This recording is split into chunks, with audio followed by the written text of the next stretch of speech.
Hello students, today in this video I shall be discussing on the topic decision theory. Well, we all are aware about what is meant by decision making and the decision making process. It is very simple.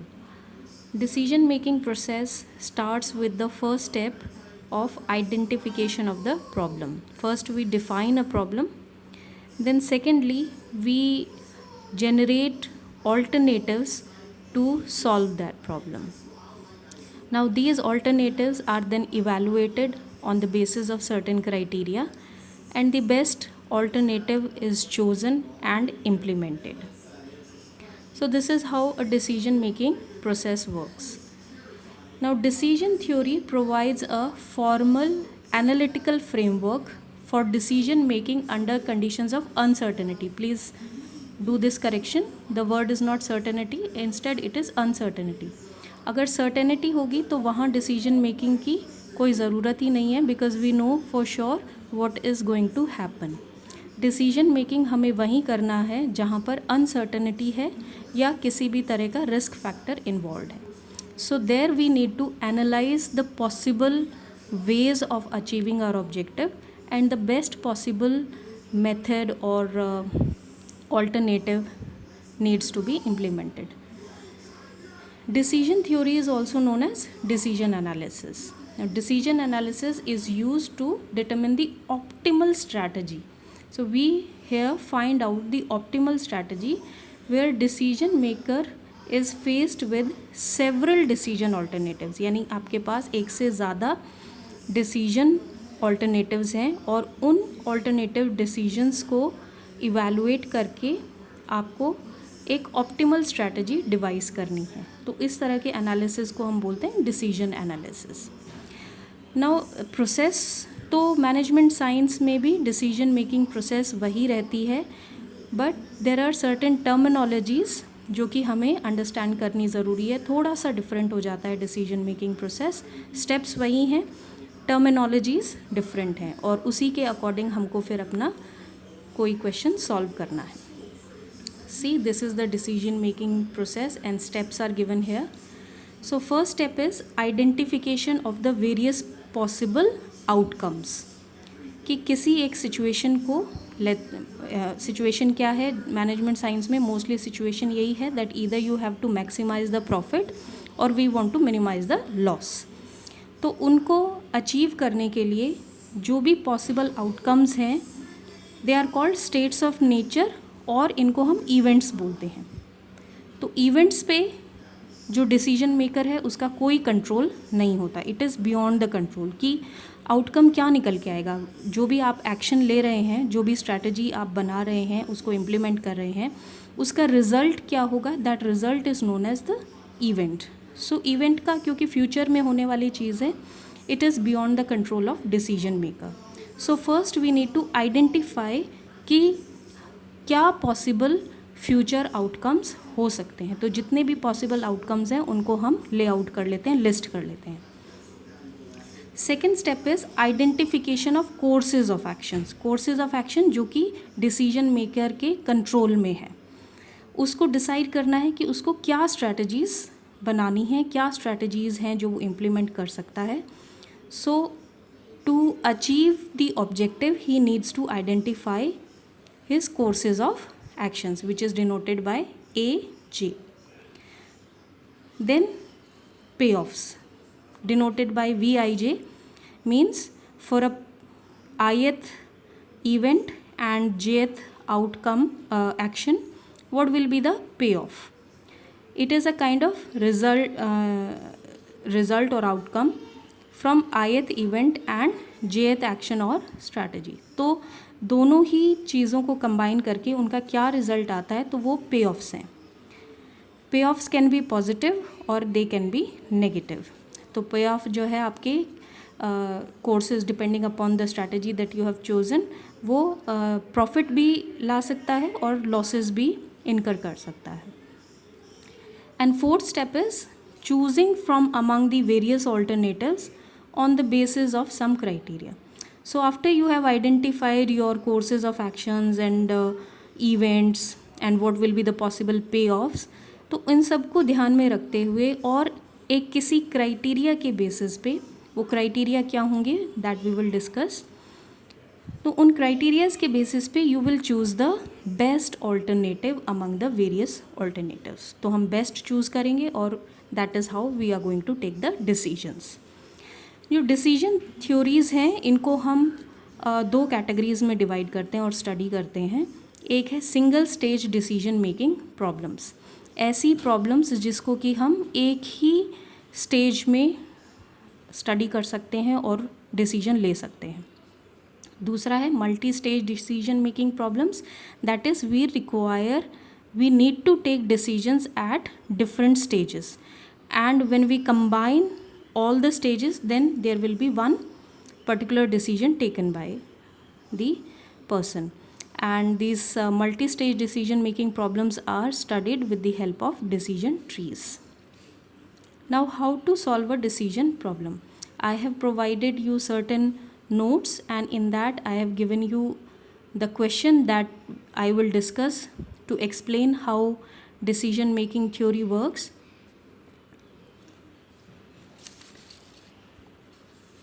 This is the example.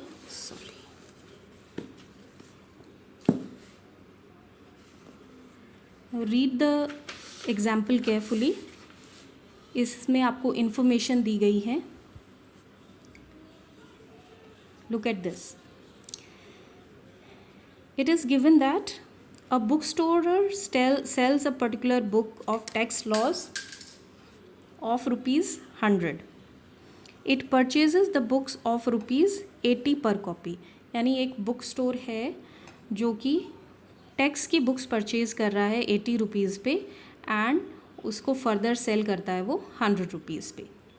Now since some of the tax laws change every year, the copies unsold at the end of the year become outdated and can be disposed for ₹30 each. तो क्योंकि tax की books change हो जाती हैं तो अगर उसने ज़्यादा परचेज़ कर रखी हैं और वो सेल नहीं हुई तो वो उसको डिस्पोज़ ऑफ कर देता है और वो डिस्पोज़ ऑफ करने पर उसको 30 रुपीज़ रिकवर हो जाते हैं. ओके, तो एक बुक परचेज़ करता है 80 पे, सेल करता है 100 पे, दैट मीन्स उसको पर बुक 20 रुपीज़ का प्रॉफिट होता है. अगर वो सेल नहीं कर पाता है तो फिर वो उनको डिस्पोज़ ऑफ करता है 30 रुपीज़ में. 80 में परचेज़ किया, उसको मनी रिकवर हुआ 30, तो पर बुक उसको लॉस हो रहा है ₹50 का. According to the past experience the annual demand for the book is between 18 to 23 copies. तो ये गिवन है कि एनुअल डिमांड जो है it ranges from 18 books to 23 copies. तो यानी 18 से लेकर 23 तक डिमांड कर सकता है कस्टमर टैक्स की बुक्स के लिए. Further it is given assuming that the order for this book can be placed only once during the year. The problem before the store manager is to decide how many copies of the book should be purchased for the next year. तो अब decision उसको ये लेना है कि वो 18 copies purchase करे कि 19 करे, 20, 21, 22 या 23. How much should the shopkeeper buy the books. तो जो पॉसिबल इवेंट्स हैं, पॉसिबल डिसीजन उसको लेना है, that is he has to decide how much copies he needs to order. तो पॉसिबल आउटकम्स क्या हो सकते हैं? EI क्या है? Events which are beyond his control. कि जो कस्टमर है वो 18 कॉपीज़ भी डिमांड कर सकता है. रेंज क्या है डिमांड की? From 18 to 23. तो there can be 3 events which are currently unknown to the shopkeeper. अभी मालूम नहीं है उसको. अगर मालूम हो, सर्टेनली पता है कि 22 कॉपीज़ ही डिमांड की जाएगी, तो डिसीजन कुछ लेना ही नहीं है, 22 कॉपीज़ का ऑर्डर प्लेस कर देगा shopkeeper. But because he does not know how many copies may be demanded in the year, so he is uncertain. तो डिमांड 18 कॉपीज़ की भी हो सकती है, 19 की भी, 20, 21, 22, 23. तो 6 पॉसिबल आउटकम्स हो सकते हैं जिसको कि हमने E1, E2, E3, E6 ऐसे डिनोट किया है. ए क्या है? ए शोज़ द एक्शन, मीन्स जो शॉपकीपर को एक्शन लेना है. एक्शन क्या हो सकता है कि जो शॉपकीपर है वो 18 कॉपीज़ का ऑर्डर प्लेस करे, या 19 का भी कर सकता है, 20 का भी, 21, 22 या 23 का भी. And we have to tell which is the best possible or what the decision shopkeeper should take. तो ये एग्जाम्पल है जिसके बेसिस पे आपको एक्सप्लेन करेंगे कि कैसे जो है डिसीजन मेकिंग की जाती है मैनेजमेंट साइंस में. तो इन इन्फॉर्मेशन आपको सिर्फ यहाँ तक दी हुई है, ये सारा आपको खुद बनाना है. तो इन्फॉर्मेशन आपको क्लियर है कि इन्फॉर्मेशन है that 18 to 23 copies are demanded by the customer and the shopkeeper has to decide कि उसको कितने कॉपीज़ का ऑर्डर प्लेस करना है. तो इसके लिए हमें सबसे पहले क्या करना है, we have to develop 2 types of table. They are called payoff tables और regret tables. तो सबसे पहले हम payoff table बनाएंगे. Secondly, I will show how to develop a regret table. तो payoff table बनाने के लिए देखिए,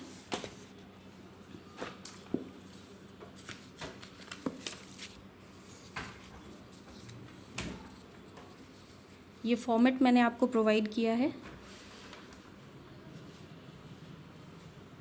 और इसमें मैंने क्या लिस्ट किया है, इधर इवेंट्स लिखे हैं, इवेंट्स जो पॉसिबल आउटकम हो सकते हैं, कस्टमर जो डिमांड करेगा, और यहाँ हमने एक्शंस लिखे हैं जो कि शॉपकीपर को लेना है. These are the decisions taken by the shopkeeper. तो अब हम देखेंगे कि पे ऑफ बताना है कि कितना रुपीज़ का शॉपकीपर को फ़ायदा होगा concerned with a particular action and an event. अगर शॉपकीपर जो है 18 कॉपीज़ का ऑर्डर प्लेस करता है पूरे ईयर के लिए और कस्टमर भी 18 कॉपीज़ ही डिमांड करता है, तो यहाँ पर हम वैल्यू लिखेंगे the total profit that the shopkeeper earns. एक कॉपी पर प्रॉफिट हो रहा है 20 रुपीज़ का. इफ़ यू रिमेंबर, जो कॉपी है वो 80 रुपीज़ की वो परचेज़ करता है, 100 रुपीज़ में उसको सेल करता है, तो पर कॉपी 20 रुपीज़ का उसको प्रॉफिट है. तो 18 कॉपीज़ पर on the basis of 20 rupees the total profit will be 360. यहाँ पर हमें सिर्फ प्रॉफिट मेंशन करना है because this is the pay of table. Total profit में हम अगर किसी तरह का लॉस है तो वो भी डिडक्ट कर देंगे. तो ये क्लियर है कि 18 कॉपीज़ हैं और 18 ही कॉपीज़ उसकी सेल हो गई हैं, कुछ बची नहीं है, तो हर कॉपी के हिसाब से total profit is 360. Now second is that he has bot 18 copies but the customer demanded 19. ठीक है, कस्टमर ने 19 डिमांड की है बट उसने 18 परचेज़ करी थी और 18 उसने सेल कर दी. एक कस्टमर जो है वो बिना बुक के ही वापस चला गया है, तो टोटल प्रॉफिट उसका वही रहेगा 18 कॉपीज़ सेल करने का. 1 copy profit is 20 rupees, for 18 copies the profit will be 360. Similarly यहाँ पर भी क्योंकि उसने तो 18 ही परचेज़ कर रखी हैं, 2 customer demanded 20 but he sold 18 और 18 पे उसको टोटल प्रॉफिट जो है वो 360 का है. इसी तरह से यहाँ भी 360 and 360. Now second action taken by the shopkeeper is that he has placed an order of 19 books. तो 19 बुक्स का ऑर्डर प्लेस किया है लेकिन कस्टमर ने 18 बुक्स ही डिमांड की है, तो 18 बुक्स पे उसको 360 रुपीज़ का प्रॉफिट हो गया. लेकिन एक बुक उसकी बच गई क्योंकि 18 डिमांड करी है और उसके पास 19 बुक्स हैं. There is 1 book which has to be disposed off. अब उसने 80 रुपीज़ पे उसको परचेज़ किया था but he has disposed off at ₹30, तो 50 रुपीज़ का उसको लॉस है एक बुक पर. तो एक बुक का लॉस भी हम इसमें से डिडक्ट करेंगे and the value will B 310. तो टोटल प्रॉफिट जो है या total pay of if the action taken by the shopkeeper is 19 books and actually only 18 books are demanded, then the total profit or total payoff is ₹310. Now in second case, the books ordered by the shopkeeper is 19, book demanded by customer is also 19. So total profit is 19 multiplied by 20, that is 380. तो 380 का profit हो जाएगा. In this case 19 is ordered by the shopkeeper, 20 is demanded by the customer. तो 19 cell कर दी हैं, एक जो customer है वो अनअटेंडेड चला गया एक तरह से. तो लॉस नहीं है, अपॉर्चुनिटी ज़रूर लॉस हो रही है but actual visible loss, physical loss कुछ नहीं है. तो total profit earned by selling 19 copies multiplied by 20, 380 rupees. तो यहाँ पर हम ये बाकी के केसेस में उसको 380 रुपीज़ का ही प्रॉफिट होगा. इस केस में क्या है, 20 books are ordered but only 18 are demanded. तो 18 multiplied by 20 that will be 360. ठीक है, लेकिन 2 बुक्स उसकी डिस्पोज ऑफ करनी पड़ेगी उसको. तो 1 बुक पे उसको 50 रुपीज़ का लॉस है, तो 2 पर उसको 100 बुक्स का लॉस होगा. तो total pay off will B 260. तो यहाँ पर हम लिखेंगे 260. In the next case 19 books are demanded by the customer but he has purchase 20. तो एक बुक उसकी जो है सेल होने से रह जाएगी, बाकी 19 बुक्स उसकी सेल हो जाएंगी. तो 19 मल्टीप्लाइड बाय 20 इज़ 380 और एक बुक पे जो लॉस है ₹50 का वो हम उसमें से सब्ट्रैक्ट कर देंगे. तो दिस विल बी 330. यहाँ पर 20 बुक्स ऑर्डर की हैं और 20 बुक्स ही उसने सेल कर दी हैं. तो टोटल प्रॉफिट इज़ 400 और बाकी केस में भी यहाँ पे भी 400 ही वैल्यू आ जाएगी हमारी पे ऑफ की. नेक्स्ट देखिए यहाँ पर 21 books are demanded, only 18 is sold. तो 360 में से हम 150 डिडक्ट करेंगे क्योंकि 3 बुक्स जो है हमारी अनसोल्ड रह गई हैं. तो 3 बुक्स पे 150 रुपीज़ का लॉस है और 18 बुक्स पे हमको 360 रुपीज़ का टोटल प्रॉफिट है. तो 360 माइनस 150 वैल्यू विल बी 210. यहाँ पर जो है 19 बुक्स आर सोल्ड, 380 रुपीज़ का प्रॉफिट है एंड 2 बुक्स आर डिस्पोज्ड, तो 100 रुपीज़ का लॉस है. तो total pay off will be 280. Here it will be 20 books are sold and 1 book is disposed off. तो 20 बुक्स सेल करने पे 400 का प्रॉफिट है और 50 रुपीज़ का लॉस है. तो total pay off is 350. 21 books he purchase करी हैं और 21 बुक्स ही कस्टमर डिमांड कर रहा है. तो 21 मल्टीप्लाइड बाय 20, तो this total pay off is 420. तो यहाँ पर किसी भी तरह का लॉस नहीं है. जितनी कस्टमर ने डिमांड की है उतनी ही कस्टमर को उतनी ही बुक्स जो है शॉपकीपर ने भी ऑर्डर की हुई थी. Next in this case also it will remain 420 and here also 420. We come to the next one.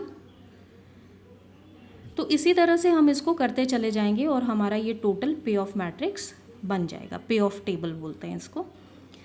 Next action है 5th एक्शन कि शॉपकीपर ने 22 बुक्स का ऑर्डर प्लेस किया है जबकि कस्टमर 18 ही बुक्स डिमांड कर रहा है. तो इसमें से 18 बुक्स का जो टोटल प्रॉफिट है दैट इज़ 360 और 4 बुक्स का जो लॉस है दैट इज़ 200. तो total pay off is 160. Here it will be 19 multiplied by 20, 380 का तो टोटल प्रॉफिट है और 3 बुक्स का हमको लॉस है तो 150 का लॉस है. तो 380 minus 150 the value will B 230. ठीक है. नेक्स्ट इज़ एक तरह से देखा जाए तो कि हम इसमें 50-50 जो है डिडक्ट करते जा रहे हैं. यहाँ पर जितनी डिफरेंस है लाइक यहाँ पर 350 है, यहाँ पर 50 रुपीज़ लेस होगा, यहाँ 100 रुपीज़ लेस होगा, यहाँ 150 रुपीज़ लेस होगा depending upon number of copies. तो यहाँ पे देखिए कि 20 बुक्स हमने सेल की हैं तो 400 का हमको टोटल प्रॉफिट है. 2 बुक्स हमने डिस्पोज ऑफ की है तो 100 रुपीज़ का लॉस हो गया. तो टोटल जो हमारा पे ऑफ है दैट इज़ 300. नेक्स्ट में जो है 21 कॉपीज़ सेल की हैं तो 420 का टोटल प्रॉफिट है, और लॉस हमको एक बुक का है तो -50 करेंगे तो दिस बिकम्स 370। यहाँ पर जो है कोई प्रॉफिट नहीं, कोई लॉस नहीं है, टोटल प्रॉफिट ही है क्योंकि 22 बुक्स शॉपकीपर के पास हैं और 22 बुक्स ही उसने सेल करी हैं। तो 22 multiplied by 20 the value is 440, और यहाँ भी 440 ही रहेगा क्योंकि 22 बुक्स उसके पास हैं, 22 बुक्स उसने सेल कर दी हैं, एक कस्टमर खाली हाथ चला जाता है। In this case we are having a loss of 5 books because 23 का ऑर्डर प्लेस किया हुआ है और कस्टमर सिर्फ 18 बुक्स डिमांड कर रहा है, तो this value becomes 110। Similarly this will be 180, 250, 320, 390 and 460. 460 because 23 books are ordered and 23 are sold. तो 23 multiplied by 20, 460 का टोटल प्रॉफिट है। This is how we prepare a pay off matrix. इसी तरह से हम एक रिग्रेट मैट्रिक्स या अपॉर्चुनिटी लॉस मैट्रिक्स भी बनाते हैं।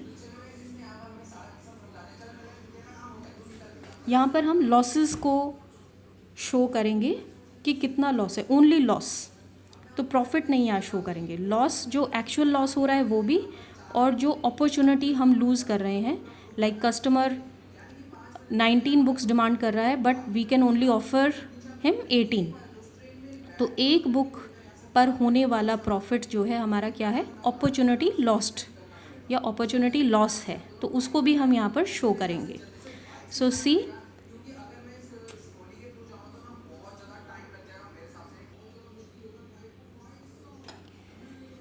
तो अगर कस्टमर ने 18 बुक्स डिमांड करी हैं और हमारे पास 18 बुक्स हैं तो हमें किसी भी तरह का ना ही कोई लॉस है और हमारा अपॉर्चुनिटी लॉस भी नहीं है, तो total loss is 0 in this case. तो ये जो है 0 रहेगा जहाँ कस्टमर की जो डिमांड है वो शॉपकीपर के पास बुक्स कितनी अवेलेबल हैं वो सेम है, तो 19 ही बुक्स उसने डिमांड की है और 19 ही सेल करी हैं, तो ऐसे में जो लॉस है वो 0 ही रहेगा। ठीक है, तो इसमें ना ही तो हमारे पास एक्स्ट्रा बुक बच जाने के कारण, अनसोल्ड होने के कारण किसी तरह का लॉस भी नहीं है, और ना ही ऐसी सिचुएशन है कि जिसमें हम कस्टमर को खाली हाथ भेज रहे हैं, तो अपॉर्चुनिटी लॉस्ट भी नहीं है।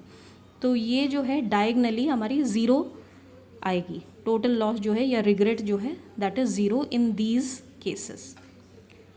बाकी बचे हुए केसेस में देखिए कि आपने 18 बुक्स का ऑर्डर प्लेस किया है जबकि 19 बुक्स की डिमांड हो रही है, तो 18 बुक्स तो आप सेल कर देंगे, लेकिन जो 19th कस्टमर है वो खाली हाथ जा रहा है जिस पे कि आपको प्रॉफिट हो सकता था 20 रुपीज़ का। This is the opportunity lost. ये एक्चुअल लॉस नहीं है बट ये वो लॉस है जो कि आप प्रॉफिट अर्न कर सकते थे, बट क्योंकि आपके पास बुक्स और नहीं हैं तो इसलिए आपको लॉस हो रहा है। इसी तरह से यहाँ पर जो है ये वैल्यू 40 हो जाएगी, डबल हो जाएगा because you have only 18 books and the customer is demanding 20, तो 2 बुक्स की शॉर्टेज है और 2 बुक्स पे आपको टोटल 40 रुपीज़ का प्रॉफिट हो सकता था। इसी तरह से this will become 60 and 80 and 100। जब हम पूरा मैट्रिक्स बना लेंगे, पूरी टेबल बन जाएगी, देन यू विल ऑब्जर्व कि इस तरफ जो है 0 के इस तरफ this shows the actual opportunity loss, और इधर जो है हमारा जो एक्चुअल में हमको लॉस हो रहा है, शॉपकीपर को लॉस हो रहा है, वो यहाँ पर शो होगा। अब देखिए यहाँ पर वैल्यू हम डिटरमिन करेंगे कि कस्टमर के पास जो डिमांड है that is of only 18 books और शॉपकीपर के पास जो बुक्स हैं दैट इज़ 19। तो 18 बुक्स तो सेल हो जाएंगी, लेकिन कस्टमर को 19th बुक सेल ना कर पाने के कारण जो शॉपकीपर को लॉस होगा एक बुक पर वो 50 रुपीज़ का लॉस है, राइट, क्योंकि वो 80 में परचेज़ कर रहा है, 30 रुपीज़ में वो डिस्पोज ऑफ करता है, तो उसको 50 रुपीज़ का लॉस हो जाता है। तो this is the actual loss, not the opportunity loss, ये एक्चुअल लॉस हो रहा है। फिर यहाँ पर ये 0 है बिकॉज 19 बुक्स हैं उसके पास और 19 ही उसने सेल कर दी, तो एक्चुअल लॉस भी कुछ नहीं है और अपॉर्चुनिटी लॉस भी नहीं है। यहाँ पर देखिए 19 बुक्स हैं शॉपकीपर के पास, but demand is of 20 books. तो एक कस्टमर को हम बुक्स नहीं दे पाए तो 20 रुपीज़ का अपॉर्चुनिटी लॉस है। यहाँ पर 40 हो जाएगा, यहाँ 60 and here the value will be 80। इसी तरह से यहाँ पर जो लॉस है वो डबल हो जाएगा, because only 18 books are sold. 2 books जो है शॉपकीपर के पास अनसोल्ड हैं, तो 2 बुक्स पर लॉस इज़ 100। एक बुक पर जो है लॉस वो 50 होगा। यहाँ पर ना बुक बची है ना एक्स्ट्रा डिमांड है, तो ज़ीरो है। यहाँ पर एक्स्ट्रा डिमांड है कस्टमर की, 21 बुक्स चाहिए लेकिन सिर्फ 20 दे रहे हैं, तो 1 बुक हमारे को हम एक्स्ट्रा सेल कर सकते थे, तो ये अपॉर्चुनिटी लॉस्ट है विच इज़ ऑफ ₹20। 20 रुपीज़ का फ़ायदा हो सकता था बट वो नहीं हुआ। यहाँ पर ये 40 हो जाएगा, दिस विल बिकम 60। तो ये सारी अब आपको आई थिंक क्लियर हो गया होगा कि किस तरह से निकालना है। तो this will become 150, this is 100, this is 50, this will be 0, यहाँ पे 20 एंड 40। यहाँ 4 बुक्स पे लॉस है, तो this will be 200, this is 150, this is 100, 50, यहाँ पर 20 है, और यहाँ पर जो है सारा एक्चुअल लॉस ही है, अपॉर्चुनिटी लॉस कुछ भी नहीं है। This is 250, this is 200, 150, 100 and 50 rupees. So this is how regret table और opportunity loss table is made. अब इन टेबल्स के साथ करना क्या है, ये टेबल्स जो है they will help in taking the decisions. अब हमने 3 स्टेप्स जो है हमारे डिसीजन मेकिंग प्रोसेस के पूरे कंप्लीट कर लिए हैं। वो क्या क्या है दोबारा देखिए। हमने सारे इवेंट्स भी लिख लिए हैं, 6 possible events are there. Actions भी लिख लिए हैं, 6 एक्शंस ले सकता है शॉपकीपर, और उनके पे ऑफ्स भी बता दिए हैं। एक हमने पे ऑफ टेबल बना ली और दूसरी हमने रिग्रेट टेबल बना ली है। Now what we have to do is we have to choose from these alternatives. कितने सारे ऑल्टरनेटिव्स हैं ना हमारे पास, 6 ऑल्टरनेट्स हैं। तो उनमें से किसी एक ऑल्टरनेट को चूज़ करना है और बताना है कि शॉपकीपर को क्या डिसीजन लेना चाहिए। तो that decision will be taken on certain basis, on some criteria. वो क्राइटेरियाज क्या क्या हैं देखिए। इनको हम बोलते हैं डिसीजन रूल्स। इनको 2 कैटेगरीज में हमने डिवाइड किया है। फर्स्ट कैटेगरी जो है that is decisions under uncertainty, और दूसरी कैटेगरी होती है decisions under risk.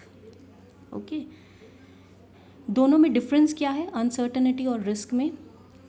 Uncertainty means where we are not sure कि उस किसी एक पर्टिकुलर इवेंट की होने के क्या चांसेस हैं, प्रोबेबिलिटी क्या है। ओके, जहाँ हम उस इवेंट के साथ प्रोबेबिलिटी भी अटैच कर देते हैं, जैसे ये इवेंट्स है, इन इवेंट्स के एक्चुअल में वैसे तो हमारे कंट्रोल में नहीं है और ये फ्यूचर में होना है, future is out of the control, but इनके होने के चांसेस अगर हम डाल दें, प्रोबेबिलिटी अगर यहाँ पे इंट्रोड्यूस कर दें कि 18 कस्टमर बुक्स डिमांड करेगा, उसकी प्रोबेबिलिटी क्या है, तो ये जो है this type of situation is called decision making under risk. और अगर प्रोबेबिलिटी नहीं है तो that means decisions are being undertaken under the conditions of uncertainty. तो सबसे पहला जो क्राइटेरिया है under uncertainty that is called Laplace principle. क्या होता है Laplace principle? It is based on the assumption that if we are uncertain about various events then we may treat them as equally probable. यानी ये जितने भी events हैं अभी हम अनसर्टेन हैं इनके बारे में कि कौन सा इवेंट जो है फ्यूचर में होगा, तो दैट मीन्स इनके होने के जो चांसेस हैं वो इक्वल है, तो इक्वल प्रोबेबिलिटी असाइंड है सबको। Therefore the expected payoff for each strategy is determined and the strategy with highest mean value is adopted. तो हम क्या करेंगे कि हम हर स्ट्रैटेजी का, हमारे पास ये स्ट्रैटेजीज़ हैं या ये एक्शन प्लान है कि 18 बुक्स ऑर्डर करें या 19, 20, 21, 22 या 23, तो हर एक्शन से होने वाले जो पे ऑफ्स हैं इनका हम मीन वैल्यू निकाल लेंगे। तो मीन वैल्यू कैसे निकलती है कि सभी वैल्यूज़ को हम ऐड करेंगे और 6 से डिवाइड करेंगे। तो ये मैंने यहाँ पे आपको करके भी दिखाया है। हर एक एक्शन से रिलेटेड जितने भी पे ऑफ्स हैं उनको ऐड किया है और 6 से डिवाइड किया है, तो ये वैल्यूज़ आ गई हैं। तो जिसमें हमको हाईएस्ट वैल्यू मिलती है, तो हाईएस्ट वैल्यू हमको मिल रही है इस केस में, दैट इज़ एक्शन 2। और एक्शन 2 हमारा क्या है, 19 बुक्स। तो अकॉर्डिंग टू लैपलेस प्रिंसिपल, ये क्राइटेरिया, अगर हम ये वाला क्राइटेरिया अडॉप्ट करते हैं तो जो डिसीजन है, तो डिसीजन क्या आता है, decision is that we should choose action 2, that is the shopkeeper should place an order of 19 books. The second principle is maximin or minimax principle. ये principle क्या कहता है, that minimum payoffs resulting from adoption of various strategies are considered and among these values the maximum one is selected. Maximin strategy जो है हमने game theory में भी की थी, वो क्या बोलती है कि मिनिमम वैल्यूज़ का मैक्सिमम देखना है, और मिनीमैक्स क्या बोलती है कि मैक्सिमम वैल्यूज़ का मिनिमम वैल्यू ढूंढनी है। तो यहाँ पर हम ये प्रिंसिपल अगर लगाते हैं, दोनों से आउटकम सेम ही निकल के आएगा। तो आप कोई भी अडॉप्ट कर लीजिए। लेट्स सपोज हम ये वाली कर रहे हैं अडॉप्ट।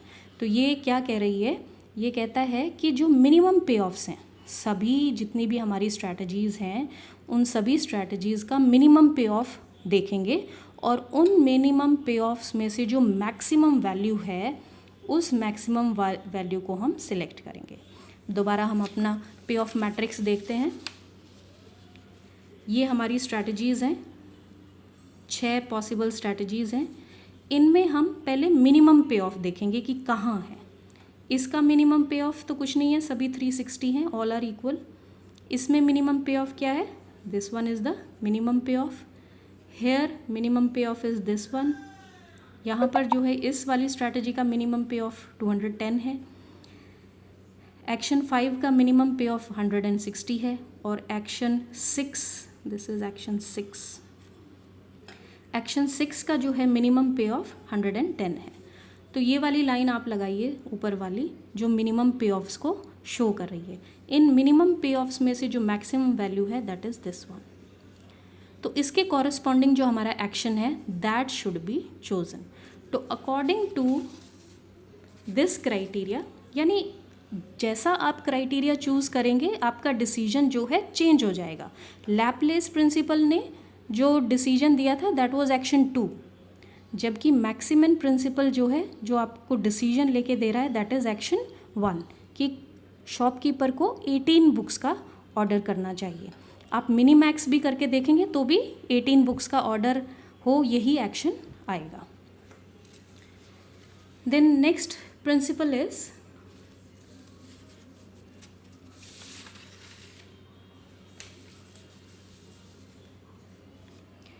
मैक्सी मैक्स और मिनी मिन प्रिंसिपल। मैक्सी मैक्स क्या होता है कि मैक्सिमम ही वैल्यूज़ देखनी है और उन मैक्सिमम की भी मैक्सिमम वैल्यू देखनी है, ठीक है। तो हर एक्शंस, हमारी हर स्ट्रैटेजीज़ की जो पे ऑफ्स हैं, उसका मैक्सिमम वैल्यू देखेंगे। ये हमारे एक्शंस हैं, इनके मैक्सिमम पे ऑफ्स देखिए, नीचे दिए हुए हैं मैक्सिमम पे ऑफ्स 360, 380, 400, 420, 440 एंड 460। मैक्सिमम वैल्यूज़ यही हैं और इनकी भी मैक्सिमम वैल्यू कौन सी है, 460।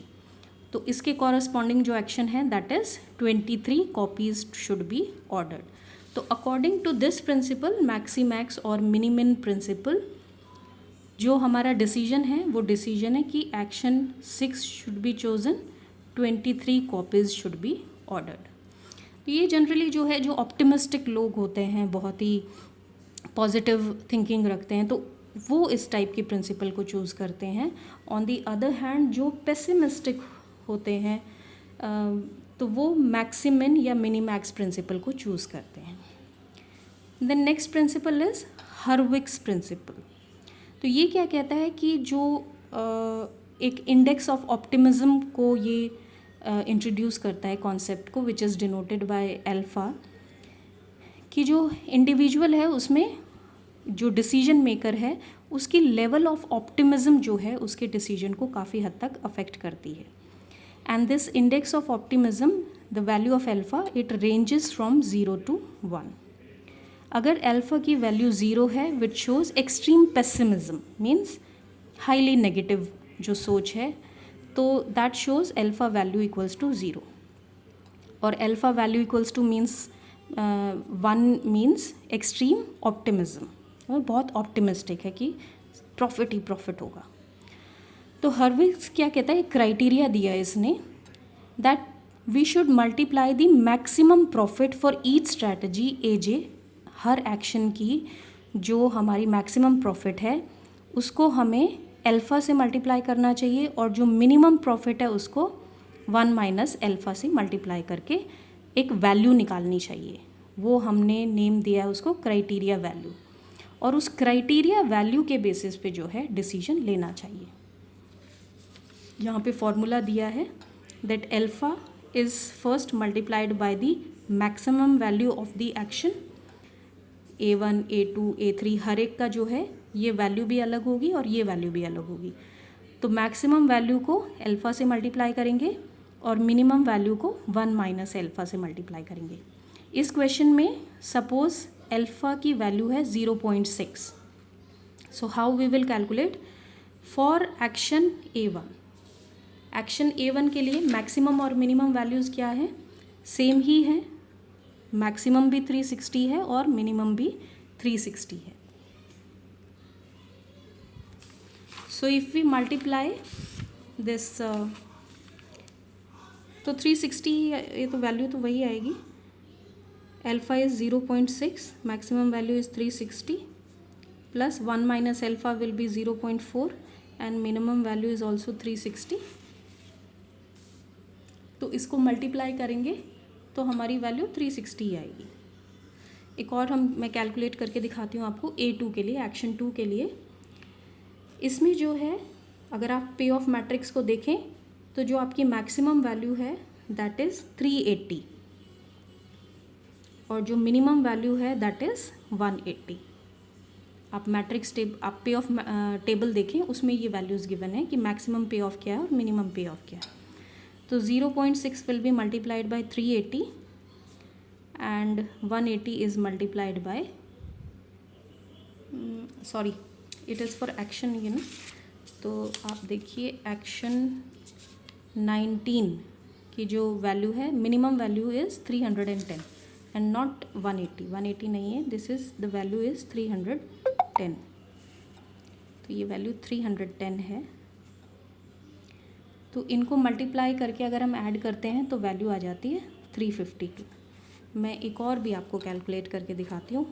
A3 के लिए, A3 का जो है minimum value is 260 and maximum value is 400.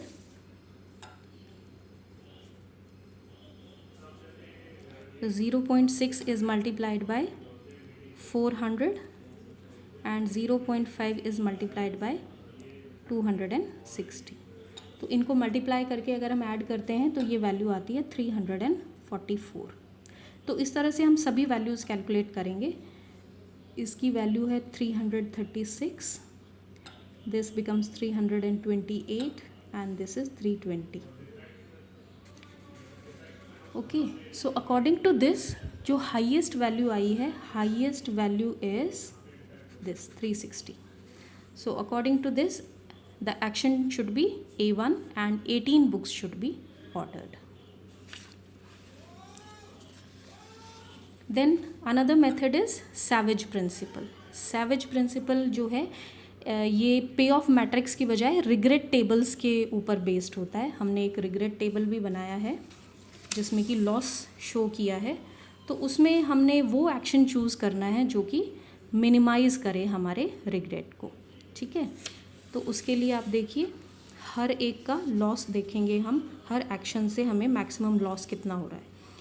तो फ्रॉम एक्शन 18, एक्शन 1, 18 बुक से जो मैक्सिमम लॉस है that is of 100 rupees. In this case maximum loss is 80. इसमें जो है एक्शन 3 में मैक्सिमम जो रिग्रेट है that is 100. In action 14 in action 4 maximum regret is 150। Action 5 में मैक्सिमम रिग्रेट 200 है और एक्शन 6 में 250। तो हमें ये डिसीजन लेना है कि मिनिमम रिग्रेट हो हमको, तो मिनिमम वैल्यू जो है इनमें से सबसे कम लॉस हो रहा है हमें एक्शन 2 में। तो according to Savage principle the shopkeeper should order for 19 books. So these were the criterias on the basis of decisions under uncertainty. Next we are discussing decisions under risk. मैंने बताया जहाँ भी हम probability को associate कर देते हैं तो वो हमारा risk factor को consider करता है. So the decision situation in which decision maker chooses to consider several possible outcomes and the probabilities of their occurrence can be stated. ठीक है, तो जहाँ प्रोबेबिलिटीज़ यानी हर आउटकम के साथ जहाँ प्रोबेबिलिटी भी एसोसिएट कर दी जाती है तो ऐसे डिसीजंस को बोलते हैं डिसीजंस अंडर रिस्क। तो इसमें हम दो प्रिंसिपल को स्टडी करेंगे, maximum likelihood principle and expectation principle. इसमें भी हम पे ऑफ मैट्रिक्स को ही, पे ऑफ टेबल को ही स्टडी करते हैं। Let's see how. तो मैक्सिमम लाइक्लीहुड प्रिंसिपल में क्या करेंगे, that under this principle the decision maker first consider the event that is most likely to occur. तो हमारे पास जो है 6 इवेंट्स हैं and we have to see the probability, कौन सा ऐसा इवेंट है जिसके होने के चांसेस सबसे ज़्यादा है। तो अभी हमारा जो पे ऑफ मैट्रिक्स था उसमें हमने एक और चीज़ इंट्रोड्यूस कर दी है, दैट इज़ प्रोबेबिलिटी। ठीक है, क्योंकि अब हम कंसिडर कर रहे हैं डिसीजंस अंडर रिस्क। तो let's suppose these are the probabilities of occurrence of these events. So according to maximum likelihood principle we will see that event which has high chance of occurrence. तो highest chance of occurrence यानी highest probability किसकी है, event 4 की, with a probability of 0.4। तो according to this principle if the possibility of this event is more, so the book's order should be of 21, size 21.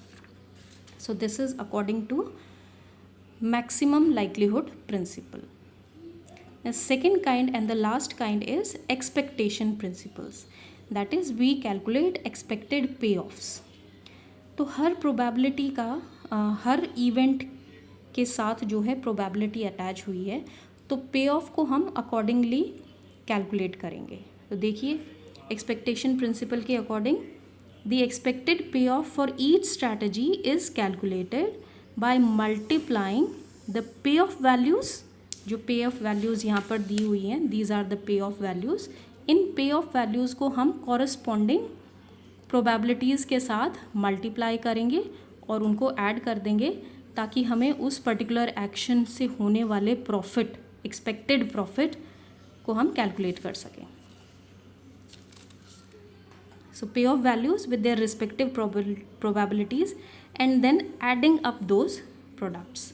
तो देखिए कैसे calculate करेंगे, मैंने आपको 2 एग्जाम्पल यहाँ करके दिखाए हैं। फॉर एग्जाम्पल एक्शन 1 का पे ऑफ क्या होगा, 360 multiplied by the corresponding probability. ये 360 है सारी जगह, तो इसका तो टोटल वैल्यू 360 ही आना है। सेकेंड केस में देखिए this is 310 multiplied by this value multiplied by this value multiplied by this. इनको आपस में मल्टीप्लाई करेंगे और ऐड कर देंगे तो टोटल वैल्यू आ जाएगी एंड डिवाइडेड बाय 6 ऑफकोर्स, तो आपकी मीन वैल्यू आ जाएगी। तो दिस बिकम्स 376.5। इस तरह से हम सभी की निकाल लेंगे, सभी की वैल्यूज़ आ गई। और मैक्सिमम वैल्यू किस में है, एक्शन 3 में, दिस वैल्यू। तो according to this principle, expectation principle, क्या डिसीजन होना चाहिए शॉपकीपर का, action 3 which is to order 20 books. So now you have seen कि depending upon the kind of criteria that we have, different types of decisions are taken. तो ये इनमें से कौन सा बेस्ट क्राइटेरिया, ऐसा कुछ नहीं है। तो it depends upon the expertise of the decision maker, right. तो ये आपको कुछ हेल्प कर सकते हैं, बट किसी एक इंडिविजुअल के एक्सपीरियंस को, उसकी एक्सपर्टीज़ को जो है कभी भी नकार नहीं सकते डिसीजन मेकर की, कि उसकी सिचुएशन में कौन सा मेथड बेस्ट है to take the decisions. So these will only help to take decisions as objectively as possible, but ultimately it is the decision maker who will decide that which criteria should be chosen. क्योंकि सारी criteria ठीक है, लेकिन criteria के change होते ही आपका decision change हो जाता है. This ends the topic of single stage decision making problems. Multi stage जो है वो मैं सेकेंड वीडियो है जिसमें मैं डिसीजन ट्रीज़ को आपको एक्सप्लेन करूँगी. वहाँ पर हम सीखेंगे कि कैसे लेते हैं मल्टी स्टेज डिसीजंस. आज के लिए इतना ही है. This topic is more important from theoretical point of view. आपसे इसमें थ्योरी का क्वेश्चन पूछा जा सकता है, तो आप उसी अकॉर्डिंगली थ्योरी भी आप इसमें प्रिपेयर करें और प्रैक्टिकल भी. और किसी भी तरह की कोई प्रॉब्लम है इसको अंडरस्टैंड करने में तो please contact me. Okay, bye.